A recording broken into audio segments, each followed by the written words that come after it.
This is a presentation of the Oklahoma Sports Network.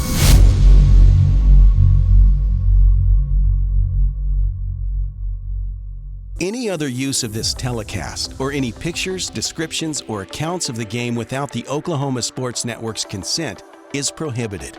It may not be reproduced or retransmitted in any form, and the accounts and descriptions of this game may not be used without express written consent.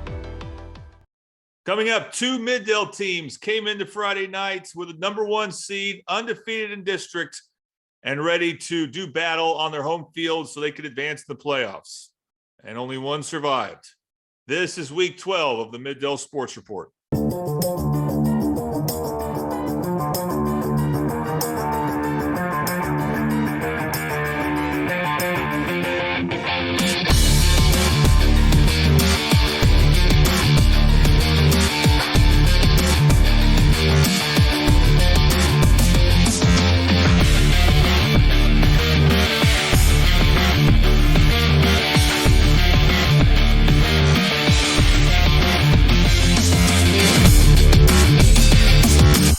Hello, everyone. Welcome to week 12 of the Middale Sports Report. I'm Jordan Ray. Coming up this week, we talk with Del City head coach Robert Jones about their season as it came to an unfortunate end this past Friday when Del City lost to Sand Springs 21-17.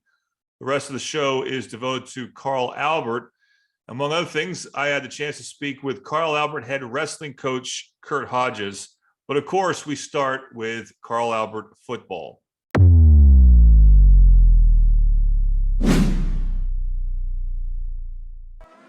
10 minutes and 21 seconds, 3 and out for the Carl Albert Titans so far.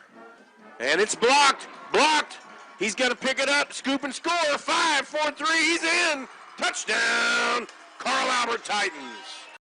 Out of the end zone once again. Kentrell Bazell in, he takes the ball. He's going to go right up the middle. He's across the 15, 10, 5, touchdown, Carl Albert, no flags. Nicholson in the backfield. Romanos takes the snap. He's going to peel out here to the right. He's got a man wide open, but is intercepted, and it's going to go all the way. There's a flag down. That's a touchdown. Carl Albert. DeQuasy's going to take the snap. He's going to drop back to pass. He's going to keep it himself and get across the line. He's going to get across the 50. He's going to cut back to the right side. He goes across the 45. He's inside the 40, 35, 30, 25, 20, 10, 5. Touchdown, Carl Albert. So the Carl Albert Titans go to the first round of the playoffs in 2021, and we win 42-7. And that was Kirk Norman and Brandon Conover on the call as Carl Albert won their first round game at home, defeating El Reno by a score of 42-7. Happy to be joined by Carl Albert's head coach, Mike Dunn. And Coach, it was interesting watching 5A, and I guess I know they do their playoffs a little different than 6A because there's more teams involved. And so you had basically District 1 going up against District 2, and that's something that struck me. Your district was so much better, because not only did you guys win, but Guthrie and McGinnis dominated two teams that I thought were on their level in Ardmore and Noble, and then Lawton Mac barely won against Piedmont. Mm-hmm. So you'd been saying that you always thought your district was the toughest, and it kind of showed itself this past Friday. What were your thoughts about that? Yeah, well, I thought our district was pretty good, but we've only beat up on each other. And yeah, you look over in 5A1 and Ardmore's 9-1. They end up 9-1. Lawton Mac ended up 9-1. And then Noble was 8-2. And you don't know. That Noble put up a bunch of points against a bunch of good teams, and that was the one thing that I thought from over there that defensively there was just a bunch of points that had been scored, and so I kind of had a feeling that it could go that way. I thought the games would be closer in the Ardmore McGinnis and the Guthrie Noble, but I've said all along, Guthrie, they've got one loss, and that game could have gone either way very easily, and McGinnis, they've got 4 losses, but 3 of them were in overtime, and one was by a score in week 0 to Coweta. So those are no slouches, and Guthrie knows how to win in the playoffs, just like Bishop McGuinness knows how to win in the playoffs. So, wasn't surprised. And Piedmont giving Lawton Mack the game they did, with the style of offense they run, they can play keep away and they can keep scores low, and they can when they do that, they got a chance to win in the fourth quarter. I think Mack scored with 2 minutes left, and they couldn't get it done. But no, 582 is, if you go back and look through the history over the last 15, 20 years, 582 always represents pretty well in the playoffs. So I wasn't really that surprised. So for your game, you scored the first 3 touchdowns were scored 3 different ways: special teams, offense, and defense. Then, I mean, I bet you, is that pretty satisfying as a coach to see all 3 phases score like that? Yeah, absolutely. I think one of the first things I said to the kids after the game was, that's as complete of a win as we've had all year long. El Reno had a good plan too. They schemed some stuff up, and they were playing keep away, and they were snapping the ball with 2 or 3 seconds left on the play clock every snap, and running, just bleeding the clock. In the first quarter, I believe we touched the ball twice, and maybe overall in the first half we might have had 3 possessions of offense. We think we scored 2 out of the 3 possessions, and got a defensive pick 6 and blocked a punt. Caden Davis, freshman, went and blocked a punt for us and actually scooped and scored it himself, and was just a huge momentum play there at the beginning. You always want to start with 3 and out, and started with 3 and out, and then he ran in and blocked the punt. It's a pretty special deal, because all week long he was telling one of our freshman coaches that he said, if they do this, he was in his class one day and he showed him on film, if they do this, then I'm going to go block the punt. So we actually talked about it on Wednesday, and then he went and did it. So just an example of a kid that's watching film and paying attention and playing his role. He's a freshman. He's on a couple special teams. He doesn't have a major role on offense or defense, but he's a guy that's always ready to go. So Caden Davis was our special teams player of the week this week. Just a special moment for him. But I guess to answer your original question, yes, it's very special to go out there and play a complete game and have success in all 3 phases for the first round of playoffs. And on that block punt, you've talked a lot about your special teams coach. You scored on a blocked field goal a few weeks ago.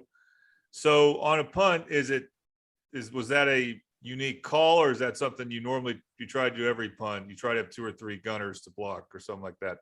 Yeah, well, we think we do a good job of switching it up. We've got we go into every single game with a few different plans when it comes to punt block. And so we actually did something on that one a little bit different, but it really comes down to the kids hitting their gaps, and it's a big deal, and you gotta stress block kicks. You gotta stress the little things. You gotta stress, that this is your gap. This is who you occupy. And sometimes it's not designed for you to block the punt, but if you do your job, you're going to help somebody block the punt. And so when kids take it serious, when you got coaches that are passionate about scheming it up and really take a lot of pride in their work and their teams and their special teams, and good things have happened for us this year on that stuff. And then the 4th touchdown, Reed DeQuasy's touchdown run. I don't know if has he ever run that much in his life, because he started on the left side of the field, reversed fields, and I don't know if it was how he ran, but he kind of looked slow, and yet he was outrunning all the El Reno players. And so I just thought that I had seen that type of mobility from Reed DeQuasy, but how would you have described that touchdown? Yeah, Reed's pure speed. I mean, he has ahead speed. I'm pretty interested to see what he can do on a track, because it looks like he's just out kind of playing leisurely. It looks like a stroll in the park, and yet he's, they had an angle on him. He cut across the entire field, and there were 2 or 3 guys that had an angle. I thought they were going to just knock him out of bounds, and he just, slowly he hit the sideline, and they couldn't catch up with him. And then there was 2 or 3 guys that were right there on his heels, and he just looked like he was floating. He runs so effortlessly. At times it looks like he's not running hard, but it's just his style of running, and when he sticks a foot in the ground, he gets north and south, and that's what we want out of a runner. And so he hadn't really broke one, I don't think, that long this year. It's been a while since he had, but he's more than capable of doing that any down. So it wasn't a surprise to any of us. But yeah, you're spot on when it looks like he's not running real hard, but obviously he's outrunning people. So it's just special speed. Yeah, and then defensively, so I know of at least one drive, obviously on the interception return, that El Reno drove the ball into your territory, and then you got the pick 6. But what was key for their defense the rest of the time to hold them in check? Yeah, well, we also got, we had 2 other interceptions. So anytime you can get 3 takeaways, you got to feel good about your chances, especially when you don't turn the ball over. But they drove down probably inside the 25, around the 30, in plus territory, and Kentrell Bazell, we little tip drill. Xavier Robinson knocked the pass up, and Kentrell came down with it and returned it about 30 yards to midfield, and we scored on that drive as well. But really, just playing sound gap defense. I mean, our guys did a good job up front. I mean, our front 4, they had a really good game again. I think we keep getting better with our front 4, and our linebackers get better every week, and our DBs keep people in front and do a good job when it's time to tighten up. So just all around, it was a group effort. And Coach Herbert, he called a really good game defensively. So it was good to see our guys go out there. I mean, we had a shutout with our one defense and gave up a cheap one late, but guys played really well. All right, so looking at your opponent upcoming this week, and I keep forgetting the name. What was the name again? Coweta. Okay. I get Calumet coming up in my head, or for some reason, or Cassia Hall. So many C's out there. All right, so Coweta, they have such an impressive resume, obviously, because they beat Bishop McGuinness, and then they have won by really impressive scores, except for when they played McAlester, which is the number 1 ranked team. And when I look back at Carl Albert's recent state titles, it seems like you have to play an East Side team in round 2, it looks like. But and maybe they have a couple other times, but for the most part, they've beaten West Side teams. Does the and I know you were with Del City then, but does the East Side this year with McAlester and Collinsville look as strong as they've have in recent years? And and because that's just the side I don't know very much about compared to the West Side. Yeah, no, they're talented. The East Side of the state you got to look at those top 3 teams that have been up there on the top 5 and 5A all year long, with Collinsville, McAlester, and Coweta, all tough teams. This second round of the playoffs, we were kind of laughing about it today. I mean, it feels like there's a lot of state championship contenders in this second round, and there's some games that feel like state championship type games already. I mean, I think Collinsville McGuinness is going to be an absolute dogfight. Guthrie and McAlester, that one's going to be a war. I mean, 2 physical football teams that are going to get after each other and play the game right. Both teams coached well and coached hard. Same way with our game. Our this is a big test for us.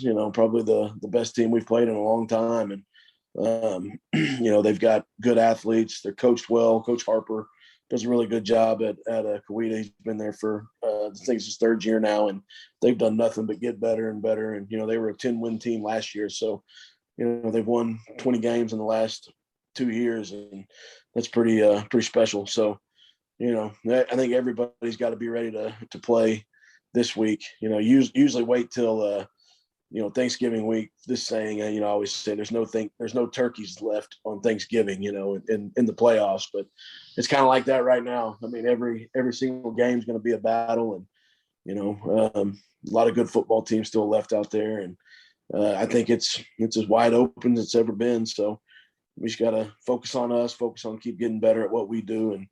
And hopefully we're one of the last ones standing there. Yeah, absolutely. And that definitely is, to me, it looks like on paper, your toughest challenge since Bishop McGuinness. Yeah, for sure. Yeah, I'd say that. There's places where, Lott and Ike was real scary when we played them, and sure in the week of district where, it's football's always been a game of matchups, and what one team, might have a better record and than another, but that other team, the team with the worst record, they might do something that affects you more, and so it's kind of hard to tell in football. I mean, you got to line up and go play, it doesn't matter. This time of year, you can throw out all the rankings, and you can throw out our resume, you can throw out theirs. It's one of those deals. It's, win and survive. And, if you don't, you go hang them up. But, everybody this time of year, you got to beat good people. And so Coweta is just another one of those good teams. It's dog fights from here on out. So we're just happy to have the opportunity and still be playing. All right, you guys, about the same health-wise heading into the game? Yeah, we're pretty healthy. I mean, as healthy as we've been all year long. So we feel good about where we're at. We had a good practice today and plan on having a good week. So hopefully we can go out and perform. It's gonna be fun. Their home game, getting to play 2 games at home in the playoffs it's a big deal, and it means a lot, especially in a game like this when you're playing a team that's only lost 1 game. It's good to have them at home. So pretty happy about that. All right, look forward to that game. It's going to be on the Carl Albert channel, of course, 7:00 on the Oklahoma Sports Network, and 6:30 pregame. So we look forward to it, Coach. Thanks again. Yeah, thank you, Jordan. Appreciate you.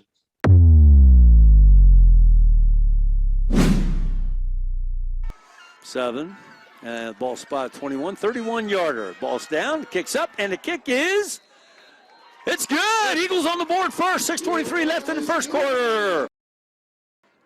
Pennington, back to pass. He's looking in the corner of the end zone. He's got a receiver out there, and it's intercepted. Was it intercepted? Oh, my gosh. Yes, it was. Kenigel Thomas. And Virgil Yates keeps himself, picks up 4 yards for the Eagle touchdown.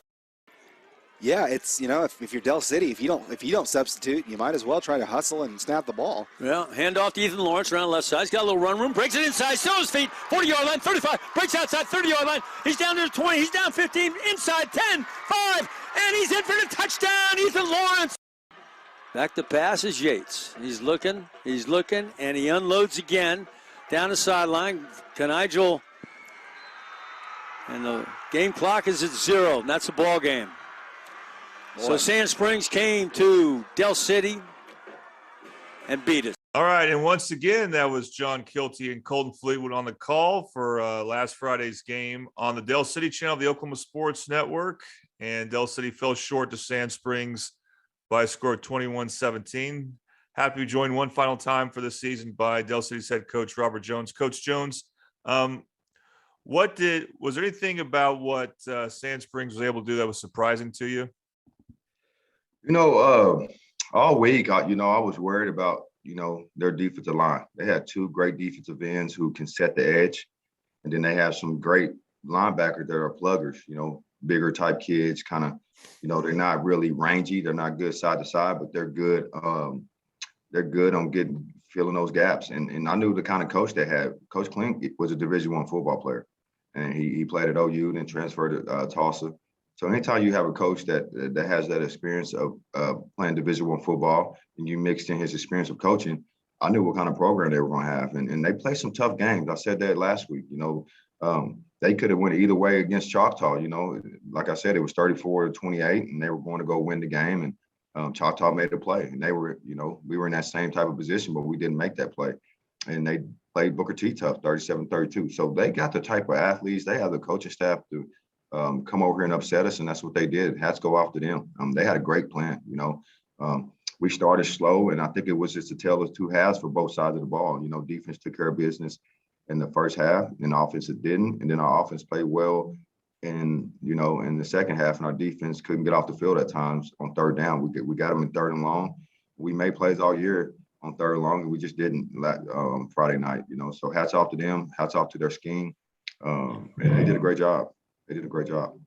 Yeah, when you talk about third and long, because that was a wild fourth quarter with 2 touchdowns both ways for both teams, and that's when Sand Springs was able to sustain some drives.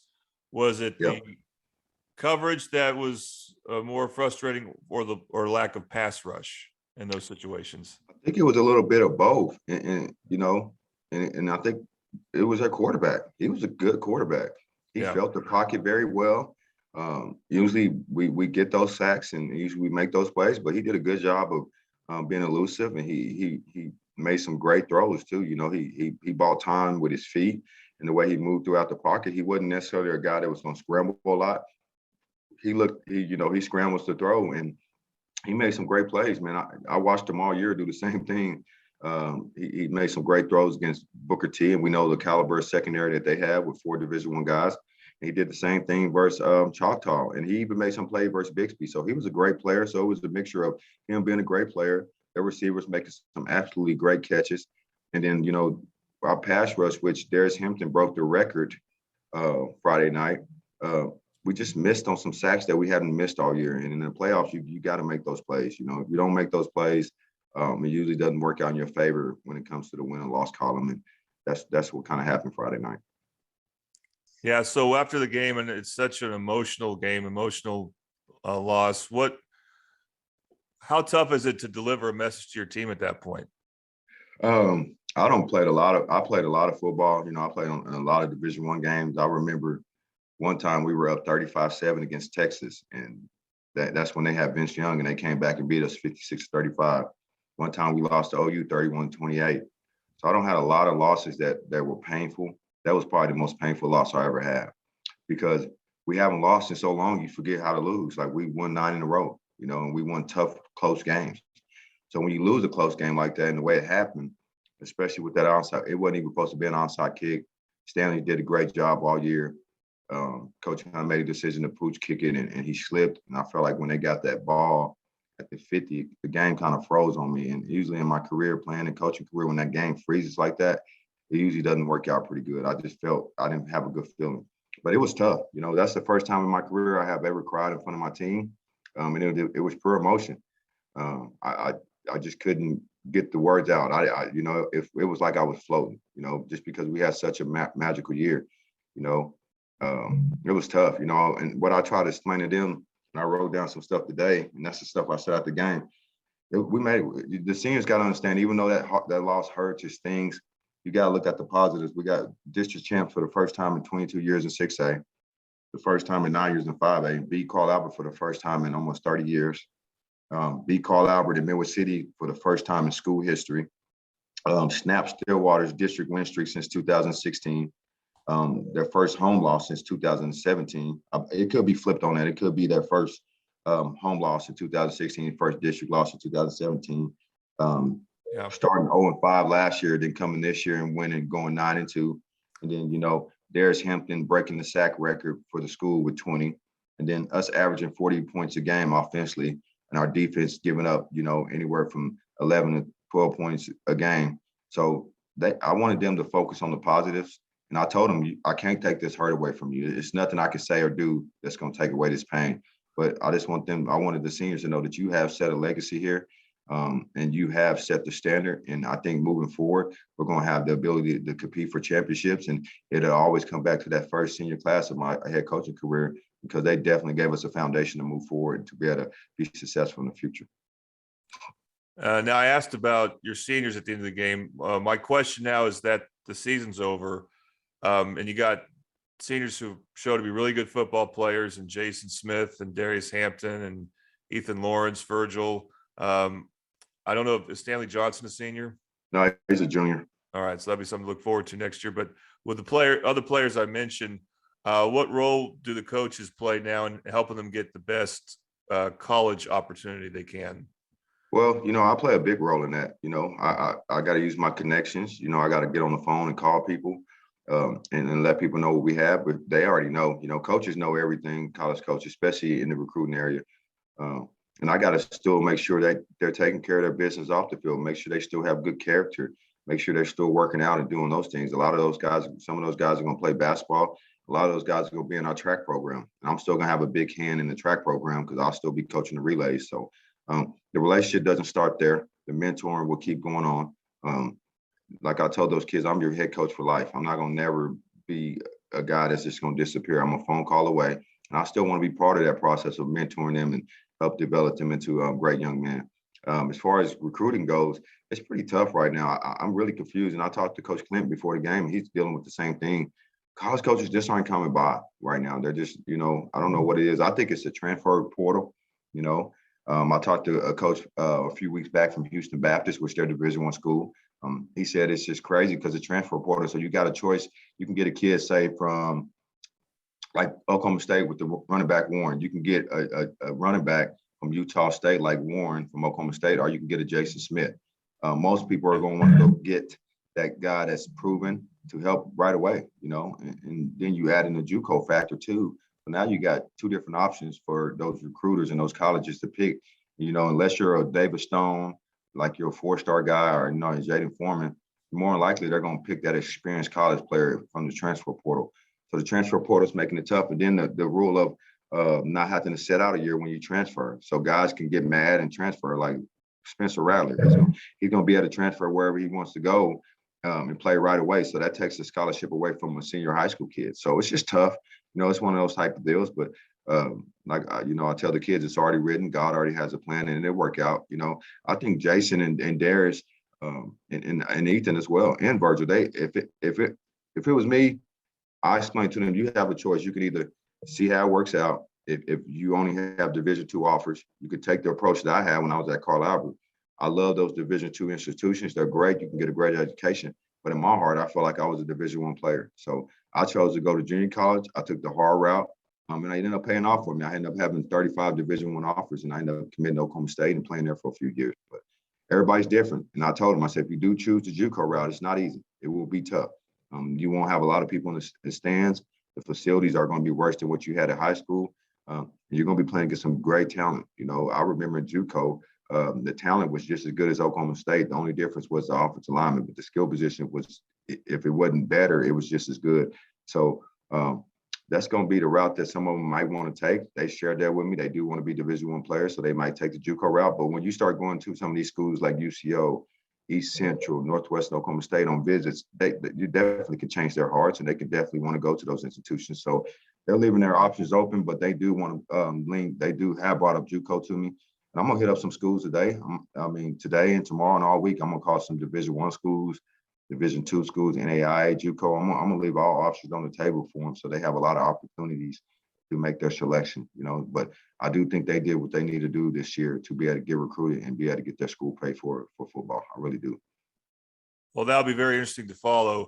And then for the players you have coming back, what do you want them to do during the winter? Do you try to get them in a winter sport? Obviously, those who want to play basketball already know that pretty much. Yeah. So then it comes down to, wrestling or powerlifting or something like that. Do you try to get them in doing something else besides off-season football? Absolutely. Like I always say, my coaching pedigree came from Texas. And in Texas, all football players powerlift, all football players run track. So all our football players are going to be in powerlifting. I am going to not force them, but I am going to highly encourage some of our big boys to go wrestle, because I feel like it helps you with your feet. It helps you with your hand placement and things like that. And it just helps you with body balance, And then I'm going to have our guys powerlift. Everybody will be a powerlifter. And all that is you're just lifting weights. And that's what we do anyway. And then in our track program, all our guys will run track. And I'm very, very excited about our track program. We should be a contender for state right away since we're going back down to 5A. We got some guys that are going to make a lot of noise. Nigel Thomas, Jalen Sweet, even Jason is as unbelievable as it is. Jason, So those guys will be encouraged to do other sports. The thing I love about it, it keeps their mind fresh. It keeps them moving forward and not focusing on how the season ended. And they're going to go be part of some great programs. You know, our wrestling program will be going back to 5A, so they're going to have a chance to compete for a title. We all know our basketball team, they won the 6A state championship last year. So them moving down to 5A should help them go back to back. And then in the track program, whenever you have, you know, I won the state track. Our year last year was this year was kind of similar to when I first was the head coach at Del City in track.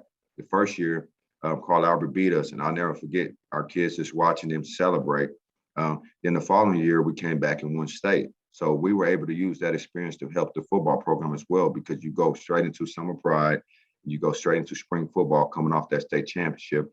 Even though it's not football, those kids learn how to win. Those kids learn how to perform in high pressure moments. So, and they get faster, you know, they get faster. And I truly believe track is one of the toughest sports because, first of all, you're out there by yourself. You can't hide behind a helmet. And the workouts are pretty tough, and it makes you a man. You know, it makes you a man. Those workouts are tough. So, yeah, I'm going to encourage those kids to wrestle, powerlifting, and do tracking. And the ones that go on the basketball will do basketball. But when they come out of basketball, they will be required to do track. And the way I do it is track is part of our off season. You don't have to go to the track meets. If you absolutely don't want to run, you don't have to go to the track meets, but you're going to do the track workout. And I feel like that's going to continue to happen. And that's what helped us have some success here in the past. So I'm looking forward to that as well. And I also wanted to mention something about the Sand Spring game that I think had a real big impact on the game. Jason hurt his shoulder in the first quarter. Okay, yeah. I believe it's his AC joint, and he just wasn't the same. He's a very, very tough young man. I saw it in his eyes when he was crying at halftime. He could barely put his shoulder pads on. That really hurt us because he's our rock. You know, he's that guy that usually energizes us with a big hit on defense or comes up with some big time runs. He just wasn't running the same, and defensively he just wasn't playing the same. You know, his shoulder was shot, and I'm not making excuses, but I feel like that did play a role, so I didn't want to leave that out. Yeah, absolutely. I hope he recovers soon. So I have an idea of what some of the big names that are coming back on defense. Obviously, that's your Division I players: Thomas, Stone, Foreman. And I know we talked about George Gooseby and who you have back at running back. I find that when teams can struggle the next year if they bring back a lot of skill position players, but they're very inexperienced at the offensive line. So I want to ask about that, even specifically, who do you have back at offensive line next year? Well, we're kind of blessed. You know, we got Rayvon Swindle. We are losing some incredible seniors who did change the standard for offensive line at Del City. They started the legacy of we're going to be big up front and we're going to push you around. We're losing Quadre Gilbert. We're losing Gabe Rios, and we're losing Tyron Lindsay. But the unique thing about those guys, when they were freshmen and sophomores, nobody ever would thought they would turn into players. They were just guys in our program. You know, and they turned into one of the best offensive line in the state. And we got so we're going to develop some guys, and I think we're going to be bigger and more athletic up front than we have ever been. We got Rayvon Swindle coming back, which he's a full-time starter this year, and then we got Jalen Owens, who was a starter, and we got Nigel Thomas's younger brother, Daryl Thomas, who is about 6'3", 6'4", 260 pounds, and he is a stud. He can run, he can jump. Obviously, if his brother's Division I, you can kind of see what kind of pedigree he has. We need to get him tougher. He's wrestling. He is a wrestler as well. He's going to get into powerlifting. Then we have Viliami Lewis. His brother, Aaron Lewis, actually came back out this year, his senior year, and he ended up starting for us when Jalen Owens was ineligible for a couple of weeks. So his younger brother is like 6'3", 280 pounds. Then we got a couple young freshmen that are 6'3", 230, 40 pounds. So we're going to be bigger than we ever have been. We're going to be able to have at least on the starting offensive line besides Jalen Owens, because he's about 5'10", but he's a strong guy. He can squat 500 pounds.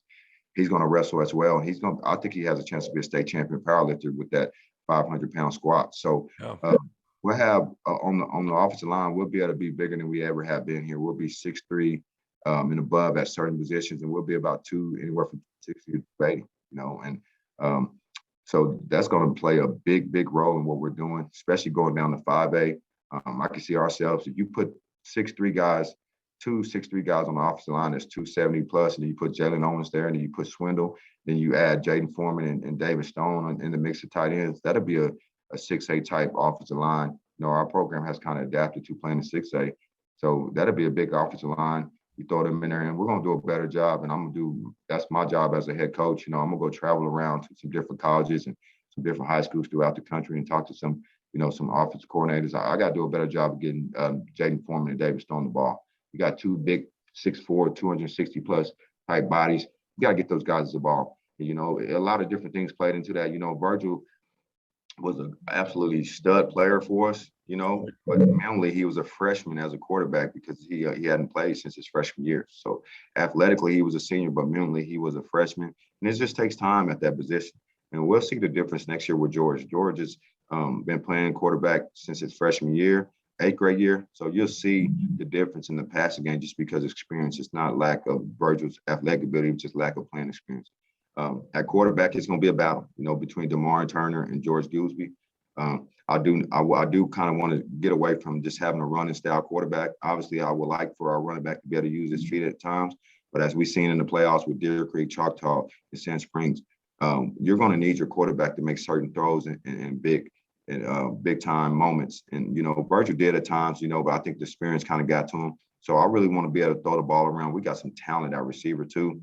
I'll get to that in a second, but at quarterback, it will be a battle between George Goolsby and DeMar Turner. Those guys are going to battle it out, and we'll see who wins that. Then at tailback, I'm going to move Jalen Sweet to tailback. That was his natural position. That's what he played his freshman year. Then we moved him to wideout his sophomore year. He is absolutely explosive with the ball in his hands at running back. It's remarkable. If we didn't get Ethan Lawrence back this year, I did start off with Kanaja at running back, but I probably would have moved Sweet there. We were planning to get Sweet more carries this year, towards the end of the year, but it's just tough when you got two good backs like Ethan, Jason, and you got Virgil. It's only one ball, and you almost start having too many cooks in the kitchen there. So Jalen Sweet will be our running back, and then Jaquan Howard. He's a great running back. He played outside backer for us. He is a great running back as well. Like, he gets downhill. He runs way more stronger than what his size shows. Then we're going to use Aaron Carter at running back too. Aaron Carter played running back his freshman year. So we'll be deep at running back again. And then on the outside, I'm very excited about our receiving core. Blake Barker is 6'3". He's a stud. We rotated him a little bit with Kanaja this year. He's a great baseball player, and he's a great track runner as well. He's going to be 6'3". Omar Brown, 6'3", great basketball player. He'll give us some size as well. Then we'll still have Kanaja to be able to get the ball to. And then we got Day Godwin, DeKalen Godwin. He didn't play for the latter part of the year because he was ineligible. Then he had some things. He got in trouble. He got suspended. But with him coming back, that gives us another option in the slot, and it gives another player at corner, So offensively, we're going to be very explosive. We're going to be able to throw the ball better. That's my job. That's my main purpose this offseason as a head coach. That's where I really want to focus on, is the development of our young offensive line. And I want to develop the quarterbacks to whoever we do have, even if either one who wins the position. I want to be able to throw the ball anywhere from 20 to 25 times a game and do it way more fluent and way more successful. Anytime you become one-dimensional, it makes games too close. It makes it too close. It makes it easier for teams to scheme you.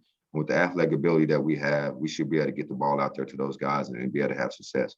And defensively, we're only losing. I was thinking about this the other day. You got Jaden Stone coming back. David Stone coming back. You got Jaden Foreman coming back. Rayvon Swindle and Jalen Owens could play the nose. They could have played this year. They could play the nose and then let, David Stone play a little bit of end. Then you got Kanaja coming back. You got Jalen Sweet coming back. You got Braylon coming back. So you're really replacing 3 or 4 seniors, and that's remarkable with the style of defense that we have. We're going to have to replace some inside backers. But one thing I know about Del City since I've been here, it's not for lack of talent. We got guys coming. 8th graders have won back-to-back conference champions, and they did it against teams that we're going to be going against in the playoffs. They beat Carl Albert 40-0. They beat Midwest City 46-0. They beat Piedmont. They beat Guthrie. They beat El Reno. They beat all those teams, and they ended the year with averaging 40 points and shutting all those teams out. So that gives me excitement. That makes me feel very, very confident that we could be able to go to 5A and do the things we did in 6A2 this year with the talent we got coming back and the talent we got coming in from the middle school and our freshman class as well. Our freshman class, they did lose to Deer Creek this year, and that was the first time they lost in 4 years. So they're a good group. They got some good talent. So the future's bright at Del City, and I can't wait to see it explode. Yeah, absolutely. I had a grin when you mentioned that. Kanigel's brother is like, what, 260? I'm always amazed when two brothers have two different frames. That's not crazy. It's crazy. And I'm telling you, he can run. It blows my mind. Now, he needs to get tougher. He's a little on the softer end. You know, he's a mama's boy. He's not as tough as Kanigel, but he can run. I'm telling you, him and David Stone side to side. And it's always been like that. You know, before this year, he was always stronger than David. He was stronger than David Stone. So he's about the size of Stone. He can run with Stone and Foreman. I honestly believe, because he's a junior, I honestly believe he's going to be a Division I athlete because he's just big. You know, we do these things called hurdle hops where we have everybody jump over the hurdles. Most of the time, the offensive lineman can't do it. He's a one offensive lineman at 6'4", 260 pounds that could just jump over those hurdles, and he can run. He got Kanigel's type speed. Not that fast before lineman is pretty good, and he can play defensive line as well. So the future is going to be bright for him, and the future is going to be bright for our offensive line and defensive line moving forward. Yeah, that's interesting. I see that some in Midwest City where one brother's smaller and can run, the other brother's like weighs a lot more and is taller. Yeah, it's kind of crazy. Yes, sir. Funny how that genetics work that way. All right. Well, last question's about how you're going to move to 5A in football. You talk about moving in 5A to other sports this year, and then next year is when you move to 5A football. And I believe it sounds like you'll be in District 3 with some of the schools you mentioned. Yeah. And I think the two big ones, and that's often how you look at a district, is who are the powers in that district. And this year it's Coweta, who's going to play at Carl Albert. So that'll be an interesting game. And then also I think McAllister is ranked number 1 in 5A. So it'll be challenging at the top. It looks like. What are your thoughts about going east and traveling a lot and playing those teams? Well, you know, first off, man, this year was tough for us numbers wise. We're the smallest school in 6A. Yeah. With our enrollment right now, we will be the 9th biggest school in 5A. We're going out here playing against programs that have almost anywhere from 500 to 1,000 kids more than us, and we were able to perform and be successful. So that's a testament to our kids and our coaches and the program we have. Like, that was tough. Like, we're just the smallest school in 6A, so to be able to win our district and do those things, that's great. Moving down to 5A, I love it because it's more realistic to what we have in our school building as far as numbers. You know, it doesn't put kids in the predicament where they have to play both ways full time like that. I'm always going to keep the two-way model, but it puts us in a better position. You know, and when this was coming out, me and Andy Collier, he wanted me to go west. We were just having a conversation. It wasn't like a big argument, but he wanted to go west because he felt like east was the tougher road, with Coweta getting better, Collinsville getting better, McAllister. There's one more in there prior, you know, those guys. But the OSSA put us east, and I wanted to go east. So I was very thankful because I grew up at Carl Albert playing against El Reno, Ardmore, Guthrie's, and Nobles. I wanted something different for our kids. You know, last time we were in 5A, we were in that same district. I just wanted something different. I wanted to go over to the east side of the state and just do something different, give our kids new experiences. You know, yeah, we do have to travel a little bit, but that's not bad driving to Tulsa. You know, it's not like driving 4 hours in Texas. I was used to that. You know, you get lucky in Oklahoma City because most of your teams in the metroplex of Oklahoma City, but in Texas, driving, you're going to have 3 or 4 games where you're going to drive an hour or more. So I think it'll be a great experience for our kids to go over there and play against some schools that they never heard about, because you don't hear a whole bunch about Collinsville and McAllister and Coweta and those teams. And I think it prevents a great challenge. I like challenges. I don't like to be in districts that are, you know, easy like that. I want to be challenged. You know, I want to be going against great programs. And, you know, the east side of Oklahoma is no secret that they are a little bit ahead of the west side and 6A. And they're starting to kind of close that gap between them and Carl Albert here recently. So we'll see this year if they're able to do that versus, you know, Carl Albert and Coweta. That'll be a great game for me to watch, to kind of see what I'm getting into and going over there with, you know, and that they're going to be in our district and they'll be a district contender. So that'll be great. I'll be lying to you to say that I'm excited about moving down in classification after the year we had. I mean, who wouldn't be excited about, you know, what we did in 6A to be able to go down to 5A and play, you know, I don't want to say lesser talented teams, but teams with the numbers that are similar to ours.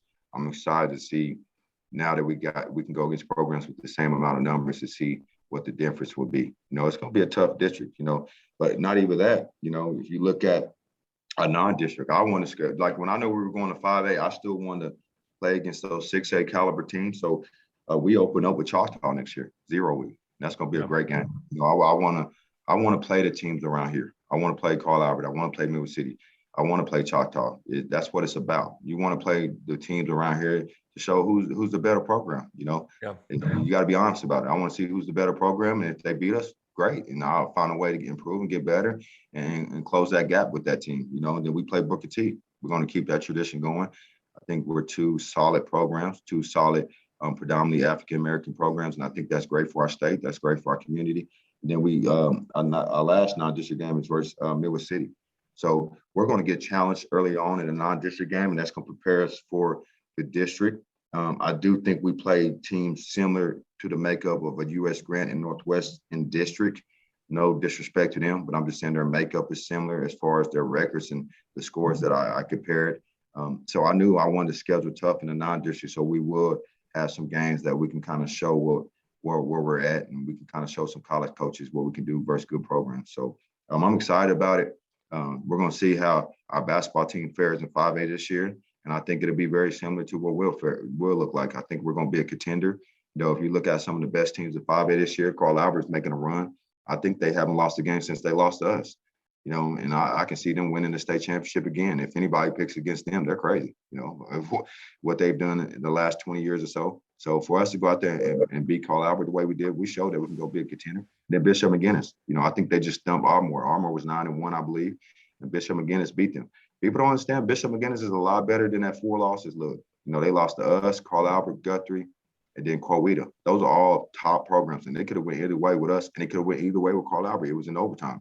So they're a tough program. So for us to go out there and beat those two programs, Carl Albert winning 5 in a row, Bishop McGuinness playing in 4 state championships in 6 years, it gives me confidence going into that classification and be able to make a run and go set up a dynasty ourselves similar to Carl Albert. Yeah, we look forward to seeing it all plays out. Coach Jones, thank you very much for all your time this year. It was great to talk to you, and Yes, sir. we look forward to seeing what you guys have in store in other sports this school year and then football next school year. So thank you very much. Yes, sir. Thank you, Jordan. I appreciate it. All right, now we're going to continue to talk about wrestling on the Middale Sports Report. So last week I got a chance to talk with Shane Kerr, the head coach of Midwest City Wrestling. Now I get to talk Carl Albert Wrestling with their head coach, Kurt Hodges. All right, Coach Hodges, great to be talking with you about this. First, tell us how you got to Carl Albert.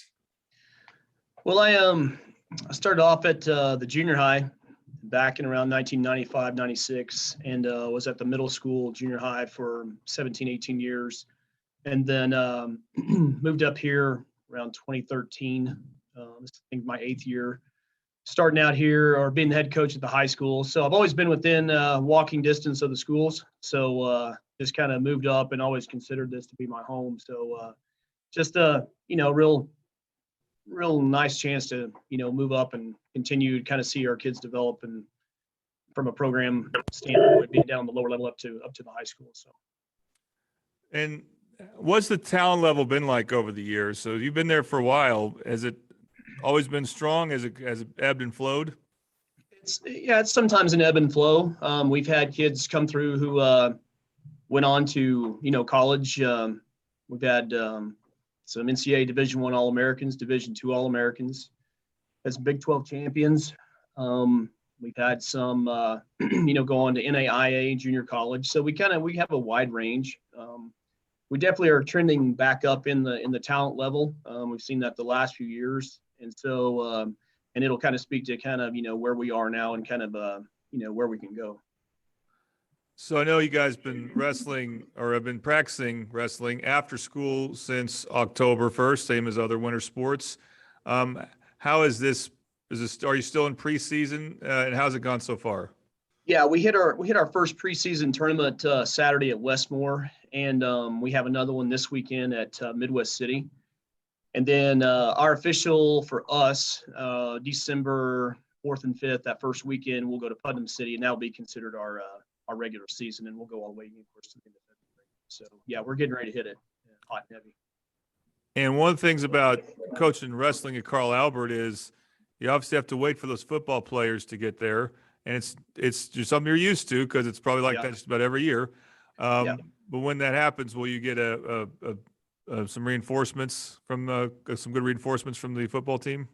Yeah, definitely. I mean, there's some guys like Brock Johnson plays football, Cody Longstreet, Caden Longstreet. So, we know they're going to get a push into December, and that when they get here, they get here. Our focus is, of course, we want to win and have a lot of success early on, but really we want to be peaking in February for state and everything, dual state and things like that. So we know it's just part of the process, and they win a state title, they come in, they're ready to work again. So it just it works good with the coaches here, and everybody's just kind of on the same page, and everybody's pulling in the same direction. So, it's duals early on, may not matter quite as much. We really focus on our district duals to get to dual state. That happens in January. So we'll have everybody and fingers crossed, keep everybody healthy and everything. We'll be fully loaded then, and we'll be ready to roll.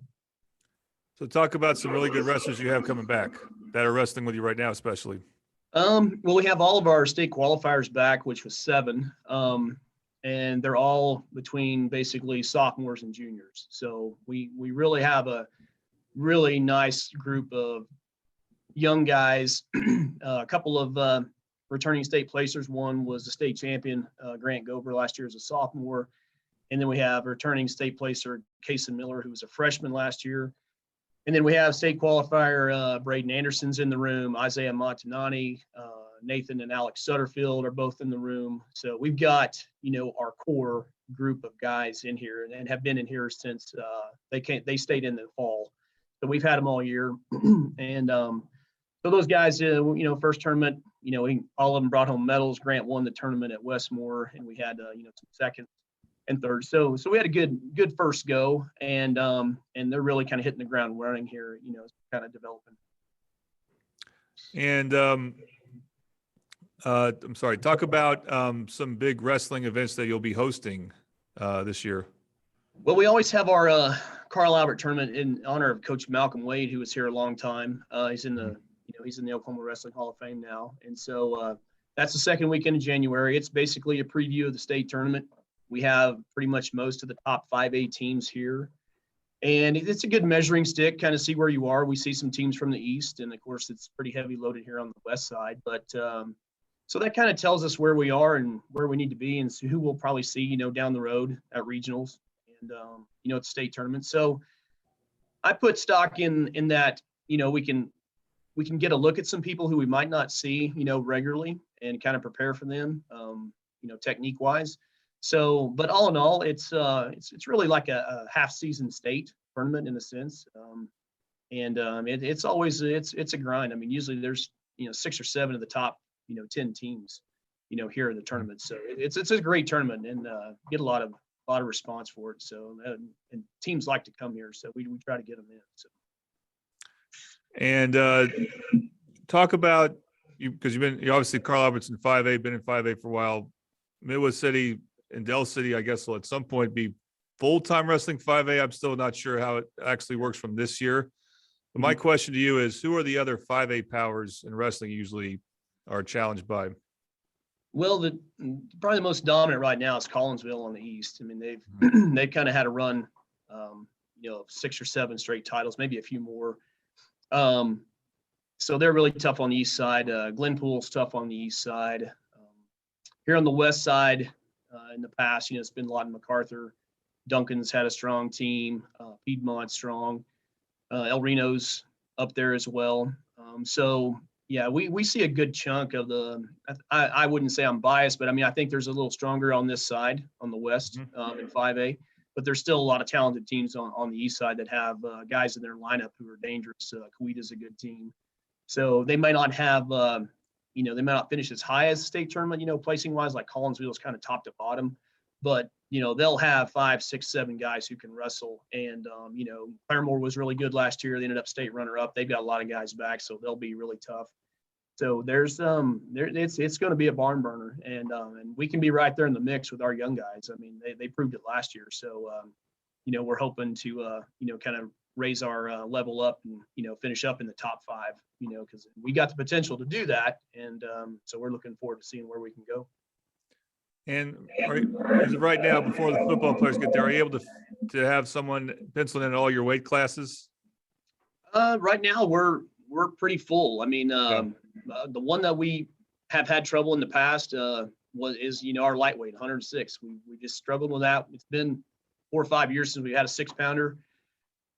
So we're always on the lookout trying to get that, but it's just been 106 across the board is kind of a hard weight to fill. And when we do reorganization or rethink about weights, that might be something that the coaches decide, hey, maybe we throw another middle weight in there or an upper weight where, you got a backlog of kids.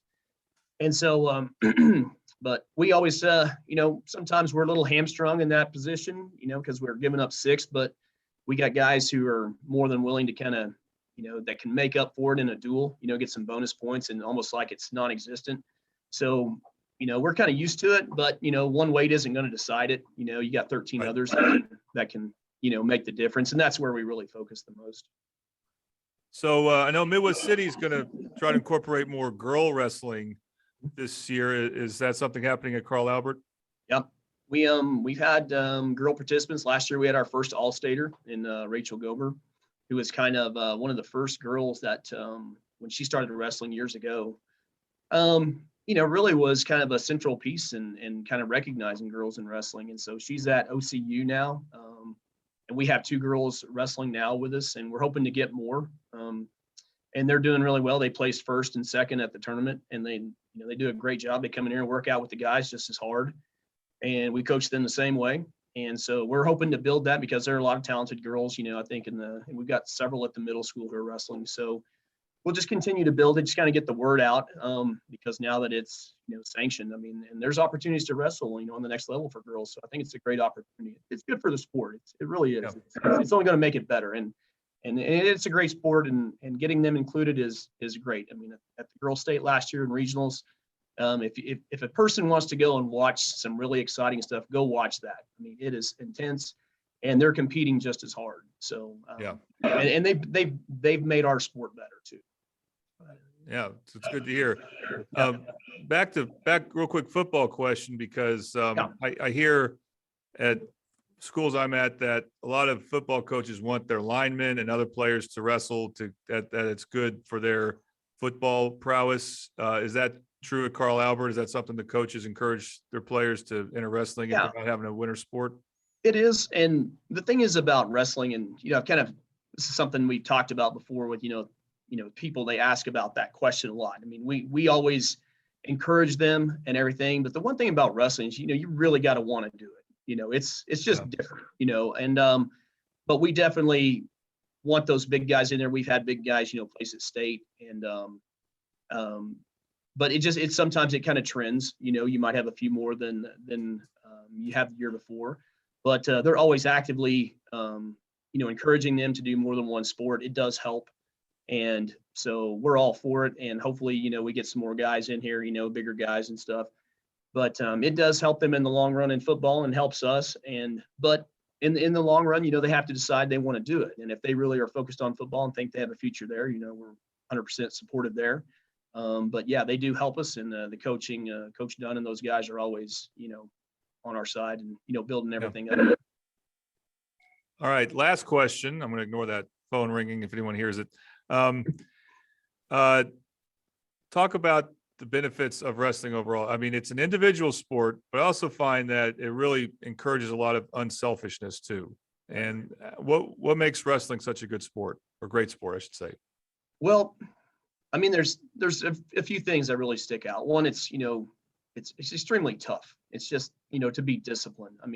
To make weight and to kind of, go without a little bit of nutrition and things like that, and to find ways to kind of mentally power through, pays dividends, down the road in life. You're going to have lots of challenges. And I think going through wrestling as an individual and now, teaching it to kids, is that it's only going to make your life better.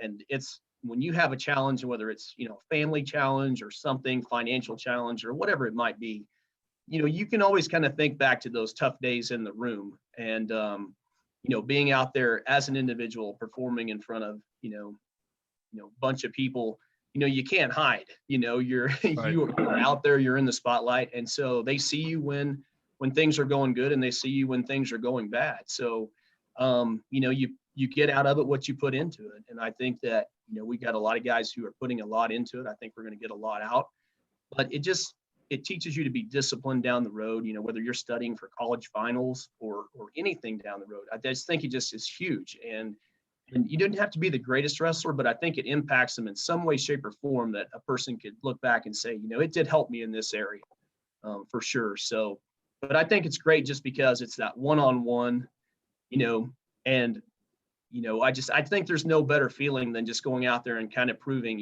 who's better in a one-on-one situation, Yeah. in my opinion. But it definitely, it is, the stronger the individual, the better the team. If you have a lot of strong individuals, your team is just going to feed off of it, and they're going to motivate each other. So that's a big positive too. All right. Well, we look forward to seeing what goes on with your team this year. Thank you very much for your time, Coach Hodges. Hey, thank you. Appreciate it. And thanks for covering us.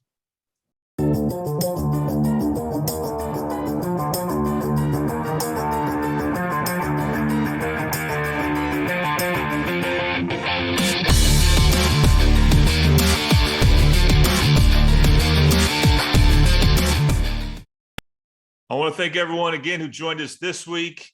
And big announcement, tomorrow we have a Mid-Dell basketball preview where I speak with all 6 head coaches of the Mid-Dell varsity basketball teams, girls and boys. And next week, yes, it's a holiday week, but we hope to have week 13 of the Mid-Dell Sports Report. Any other use of this telecast or any pictures, descriptions, or accounts of the game without the Oklahoma Sports Network's consent is prohibited. It may not be reproduced or retransmitted in any form, and the accounts and descriptions of this game may not be used without express written consent.